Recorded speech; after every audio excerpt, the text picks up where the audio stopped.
सान्द्रानन्दावबोधात्मकम् अनुपमितं कालदेशावधिभ्यां निर्मुक्तं नित्यमुक्तं निगमशतसहस्रेण निर्भास्यमानम् अस्पष्टं दृष्टमात्रे पुनः उरुपुरुषार्थात्मकं ब्रह्मतत्त्वं तत्तावद्भाति साक्षात् गुरुपवनपुरे हन्दभाग्यं जनानाम् सम्राणां सन्निधत्ते सततमपि पुरैसैन्यमभ्यर्थितानभिः अर्थान् कामानजस्रं विदरसि परमानन्दसान्द्रां गतिं च इत्थं निशेषलभ्यो निरवधिकफलपारिजातो हरे त्वं क्षुद्रं तं शक्रवाडी द्रुममभिलषति व्यर्थम् अर्थिव्रजोऽयं सूर्यस्पर्धि किरीटमूर्ध्वतिलगत् प्रोद्वासि फालान्तरं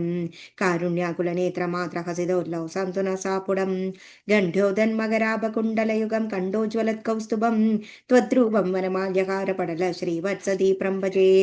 केयूराङ्गदकङ्कणोत्तममहारत्नगुलीयाङ्गीद श्रीमद्बाहुचतुष्रसङ्गदगदा शङ्खारि पङ्केरुहां काञ्चित् काञ्चन काञ्चिकाञ्चिदलसत्पीताम्बरालम्बिनीम् आलम्बे विमलाम्बुजद्युतिपदां मूर्तिं तव आर्तिच्छिदम् पडन्तो नामानि प्रमदपरसिन्धौ निबदिताः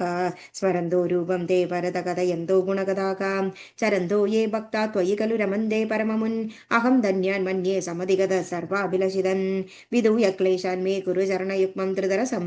भवक्षेत्रप्राप्तौ चरमभितचे पूजनविधौ भवन्मूर्त्यालोके नयन मदते पादतुलसी परिक्राणे क्राणं ശ്രവണമഭിതേ ചാരുചരിതേ. ദശകം 45 ബാലലീലകൾ.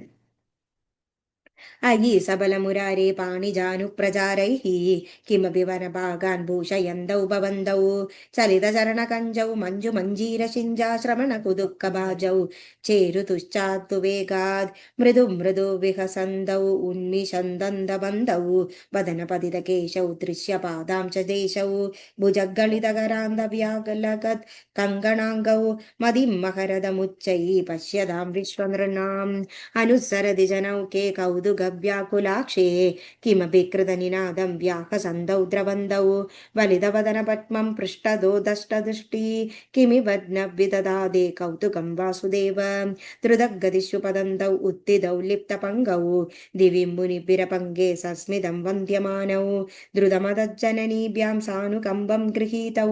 मुहुरभिः परिरब्धौ द्राग्युवां चुम्बितौ च सुदत् स्नुतकुजवरमङ्गे धारयन्ती भवन्तं तरलमधियशोदास्न्यन्यदा धन्यधन्या कपटपशुमध्ये मुद्गदहासाङ्गुरं ते दशनमुकुलहृद्यं वीक्ष्य वक्त्रं च हर्ष तदनुचरणचारी दारकैः सागमारात् निलयतदिषु विखेलन् बालचापल्यशाली भवनशुकविलालन् वत्सकांश्चानुधावन् कथमभिकृतकासै गोपकैर्वारितो भूः हलद्धरक् सहितस्त्वं यत्र यत्रोपयातः विवशपतितनेत्रा तत्र तत्रैव गोप्यका विगलितगृहकृत्या विस्मृता पत्यभृत्याका मुहुरकमुहुरन्द्यकन् रत्यन्दाकुल नित्यमासन् प्रतिनवनवनीतं गोपिका दन्तमिच्छन् कलपदमुपगायन् कोमलं क्वापि नृत्यन् सदय युवती लोकै अर्पितं सर्पिरश्नन् क्वचन नवविकत्वं दुग्धम् अप्यापिबस्त्वं मम खलु बलिगेहे याजनं जातमासाम् इह पुनरबालानाम् अग्रतो नैव कुर्वे इति विहितमधिकिं देवसन्ध्यज्ञां दधिकृतमहरस्त्वं चारुणाचोरणेन तव दधिकृतमोक्षकोशयोषा जनानाम् अवजदहृदि नावकाशं न शोकः हृदयमविमुषत्वा हर्षसिन्धौ न्यदा त्वं सममय शमयरोगान् वातगेहादिनाद सर्वत्र गोविन्दनाम സങ്കീർത്തനം ഗോവിന്ദ ഗോവിന്ദ. ദശകം 46. കൃഷ്ണന്റെ വായിൽ യശോദ ലോകം മുഴുവൻ കണ്ട കഥ. അയിദേവ പുരാ കില യത്വയി സ്വയമുത്ഥാന ശയേ സ്നനന്ദതേ പരിജൃംഭതോ വ്യാപരാവൃതേ വദനേ വിശ്വമചഷ്ടവല്ലവി പുനരപ്യത ബാലകൈ സമം ത്വയി ലീലാ നിരതേ ജഗത്പദേ ഫലസഞ്ജയ വഞ്ചന ക്രുദ്ധ തവ മൃദ്ഭോജനമൂചുരർഭഗാഃ അയിതേ പ്രളയാവതൗ വിഭോ ഖിദിത്തോ യാതി സമസ്തഭക്ഷിണഃ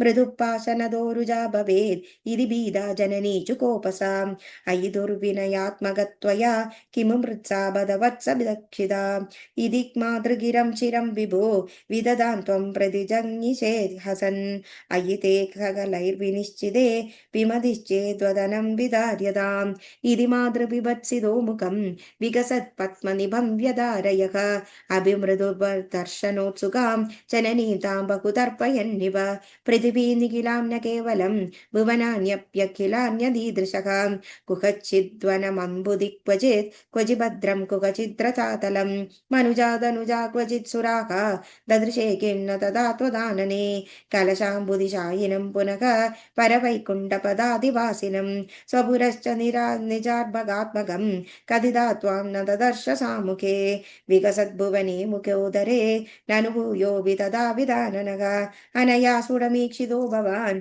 अनवस्थां जगदां वदातनोत् धृततत्त्वधियं तदा क्षणं जननीं तां प्रणयेन मोहयन् स्तनमम्बद्दिशेत्युपासजन् भगवन्नद्भुतबाल पाहि मां। श्रीहरे नमः, श्रीहरे नमः। गोपिका जीवनस्मरणं गोविन्द गोविन्द।